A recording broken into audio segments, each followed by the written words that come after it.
Welcome to Invisible Iceberg. I'm Bernie Rayno. On today's show, Dr. Joel Myers and I look back at the tragic events of September 11th and how it changed our country and world forever. Plus, would things have been different if Hurricane Erin was closer to the New York coast on that fateful day?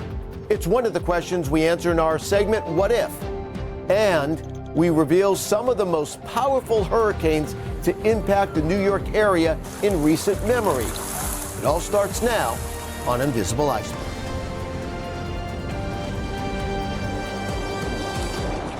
Today, we've had a national tragedy. 2 airplanes have crashed into the World Trade Center in an apparent terrorist attack. The attacks of September 11, 2001 are among the darkest days in American history. Against the backdrop of a brilliant blue sky, terrorists hijacked 4 commercial planes, crashing 2 into the World Trade Center in New York City, 1 into the Pentagon, and another in a field in Pennsylvania. Nearly 3,000 souls were lost as our world changed forever. How weather may have shaped this devastating day is just one of the amazing stories in the book Invisible Iceberg, When Climate and Weather Shaped History. Joining us to share the details is AccuWeather founder, executive chairman, and author of the book Invisible Iceberg, When Climate and Weather Shaped History, Dr. Joel Myers. An event that traumatized the United States for quite some time. You know, it's an event that a lot of people know exactly where they were. They remember exactly what they thought. So I'm going to ask you that. What were you doing when you heard the news that day? And had the TV on, I was shaving. And they talked about, oh, there's a little plane must have crashed. They minimized it. They thought it was a little plane. But I saw all the smoke coming. I started questioning. It didn't look, that may not be a little plane. This is something bigger than that is what's it all about. I watched intently, as everybody did, and then, of course, about 15 minutes later, the second plane went in, and we knew the country was under attack. I immediately called my daughter, who was due to fly to Colorado that day, and I said, "Don't you dare get on the plane." Of course, I didn't realize that they were going to ground all planes. It was a terrible day. It was a scary day. It certainly is a day like December 7th, 1941, that was one of the tragic days. FDR said, "A date which will live in infamy." And I guess you could say this one does too. for an attack to be coordinated like it was, the weather had to be perfect, because weather, of course, we know can delay flights. And, you know, what was the weather when you look back at, when you did your research, what was the weather like in the area where the flights originated from? Well, it wasn't only research, I lived it. I mean, I knew the weather at the time. We were reporting on it because that was the news. You could see the pictures of the smoke billowing even on the satellite. You may recall that you could see it was almost like a thin cloud from the Twin Towers out over the ocean. But there was a hurricane out in the Atlantic, and it was a cold front that had just gone through. It forced the hurricane to not come into New York, but out to sea. There have been hurricanes that have hit New York, obviously, or certainly influenced the weather there. Cold fronts could cause thunderstorms and showers that may delay flights, as you know, even cause cancellations. But this was perfect weather, so it makes you wonder whether the attackers and all studied the weather pattern. And these were also all flights heading for the West Coast. I think 3 of the 4 were going to LA, 1 to San Francisco. Now, thinking about it, that means they had a full tank of gas. Right. So they had a lot to explode and burn upon their crashing. So it was clearly thought through. And I often wondered, you know, why did they do it on September 11th, 9/11? You know, is it a coincidence, or is it just, I guess we'll never know. Well, let's talk about that. You talked about that when the planes did crash, and then, I mean, for hours or for whatever the length of time is, everybody saw those planes and the smoke billowing from the towers, and then they came down. Yeah, it wasn't the first one, I think, came down 30, 40 minutes later, and it's even though 3,000 people died in total on that day, mostly of the Twin Towers, some 100 and some in the Pentagon, and of course 50 or so on that flight in Shanksville, Pennsylvania. But when you think about it, if they had crashed an hour or so later, the death toll in the Twin Towers might have been greater. A lot of people hadn't gotten to work yet. But of course, it had a big impact on the surrounding area. Another building came down, I think a day or two later, was weakened by the crash of these, I think they were 110 stories. They were the biggest buildings in the city. And it clearly was an attack by Osama bin Laden on, that was the financial center of the country, the Pentagon, the military center, and the other plane was either due to take out the executive branch, the White House, or the Congress. It's a day that I think many of us will never forget. All right. And the weather played a role, as you said. It was clear where all four planes took off from Boston, Newark, so Washington. So there was one delay. One of the planes was delayed somewhat, but there was nothing that would cause hours delay. In most cases we've talked about in history, the weather was on the side of the United States in the Revolutionary War forward. In this case, unfortunately, it was not.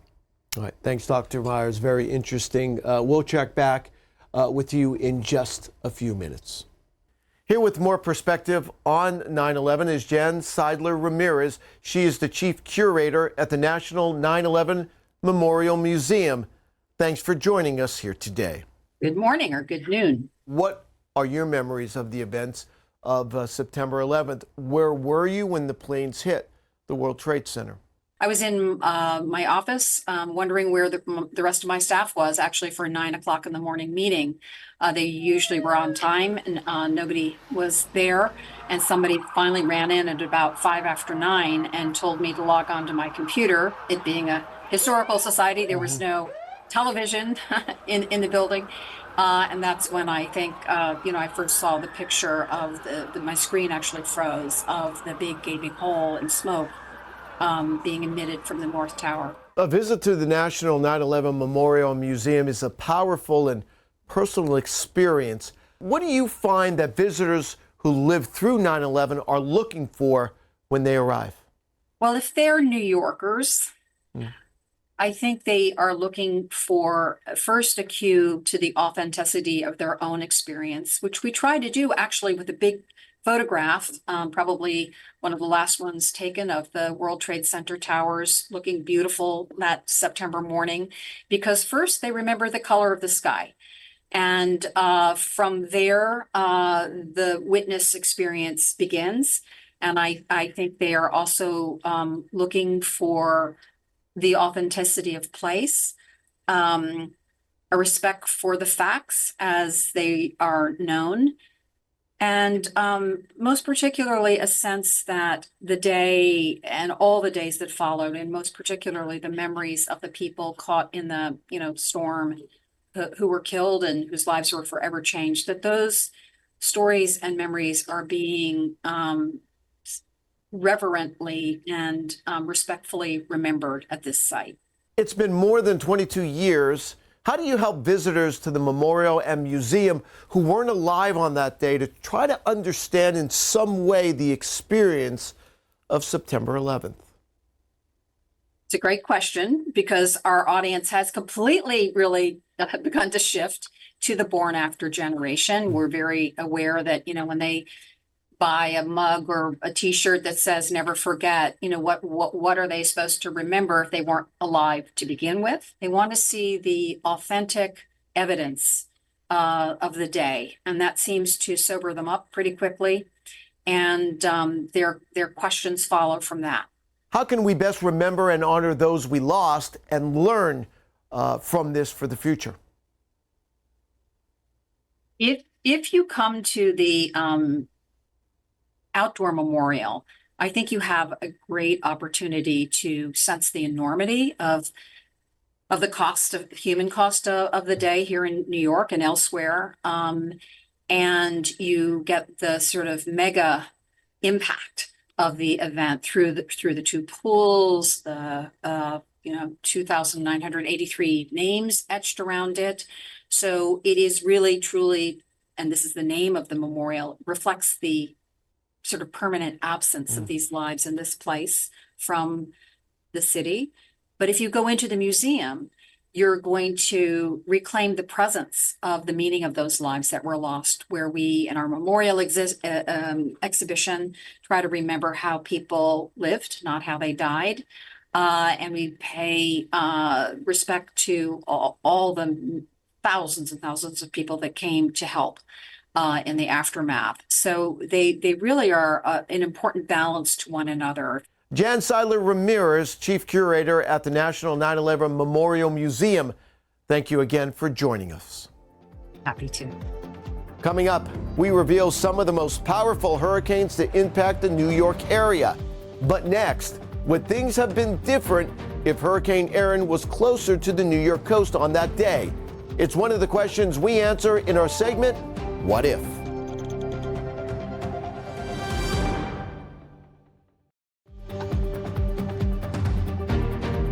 Welcome back to Invisible Iceberg. I'm Bernie Rayno.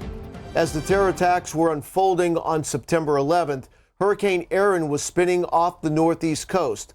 Might that hurricane change the course of history if the timing and the track was different? Joining me again to discuss is AccuWeather founder and executive chairman and author of the book Invisible Iceberg, When Climate and Weather Shaped History, Dr. Joel Myers. Hurricanes coming up the eastern seaboard are no stranger to the East Coast during the month of September. Now, Erin was pretty far offshore, but if it was a little closer, or if the timing would have been different, there could have been some impact Erin could have had on this attack. Right, but it'll have to be a big difference. Yeah, The big hurricane was difference. pretty far Yeah. offshore. The cold front had gone by.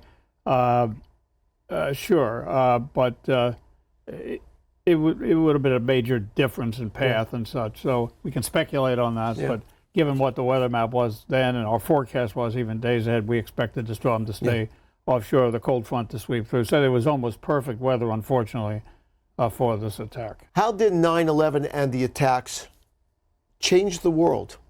Well, in many ways. Obviously, we talked about it sparked the war in Afghanistan and then the war in Iraq, which was related or not related. The economy stalled. The stock market was shut down for several days. The air travel was stopped for a while, and then it took a while to get back to where it had been. A lot of concern about security in air travel, and also about our homeland security. So the Department of Homeland Security was created, TSA. We adopted a system like the Israelis had for air travel, where you had to go through metal detectors and all types of security procedures in order to get on a plane. So it slowed down the whole process of air travel. In the old days, you could show up sometimes 5 minutes before they closed the gate and get on the plane, and it was much more loose. And of course, as we all know, it became much more formal and time-consuming. Department of Homeland Security, interesting story personally for you, because the first director was the Pennsylvania governor, Governor Tom Ridge, and I understand you have a personal relationship with him, and you were conversing with him during this period of history. Yeah, Tom was a great governor. He appointed me to be a member of Team Pennsylvania, and then I served 4 governors after him, but developed a relationship with him, and particularly when he and I and some other people who won an award were in Israel and visited Jordan for almost a week in, I think it was 1998. So, and he came up to Penn State football games once a year, and another member who's on the board at Penn State had a box, and we talked and even went out to dinner with he and his wife. And so after he was appointed Homeland Security Director, by the way, and told us the whole process. So there were like 22 different agencies that didn't talk to each other, that had different pieces of intelligence. And so he had to put them all together. Imagine combining 22 government agencies that all had their own bureaucracy and so on. So he was working 7 days a week, 12 and 14-hour days for a year to get all this figured out and such. But it was supported by Congress, and he apparently Bush had asked him to be his vice president to run with him, but he didn't. His wife was not a fan of Washington D.C. necessarily, so he turned him down a couple of times. But he couldn't. He said I couldn't turn him down after this crisis. I can hear you. The rest of the world hears you, and the people who knock these buildings down will hear all of us soon. He resigned as governor of Pennsylvania and took this job. But clearly, all the things that then happened in getting us better combined intelligence for the country, which we certainly needed. And then, of course, the term that we heard over and over again, the war on terror. What was the impact of this on the war on terror? Well, the government agencies combined and focused on the threats to the homeland, particularly to secure the homeland against preventing another attack like this was the main objective, and certainly it has worked.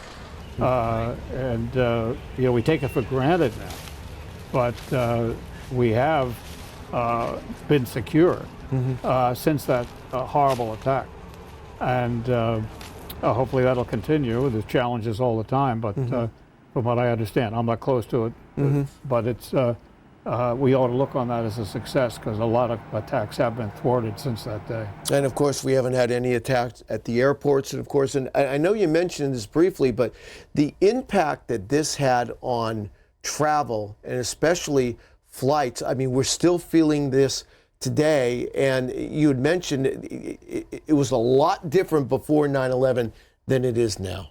It is. It's certainly more cumbersome, more expense, more time, yet air travel's at record levels across the world. So, yeah. Now you have to get there early. You have to make sure that you're prepared. But it certainly did have just a huge impact, not only in the short term, but in the long term across this country and the world. Well, remember, they had air marshals on planes, and you didn't know who they were, but so there were a lot of precautions taken because there was a lot of fear after that. I mean, 3,000 people killed in one day in a terrorist attack on the homeland. It's a fascinating and certainly a sad story. Thanks for sharing that with us today, Dr. Joel. You're welcome. Pleasure being here. All right, I want to thank AccuWeather founder and executive chairman and author of the book, Invisible Iceberg, When Climate and Weather Shaped History, Dr. Joel Myers, for joining us today. My pleasure, Bernie. Thank you. Up next, we reveal the top 3 hurricanes that impact the New York area. Do you know which storms made the list? We're back after the break.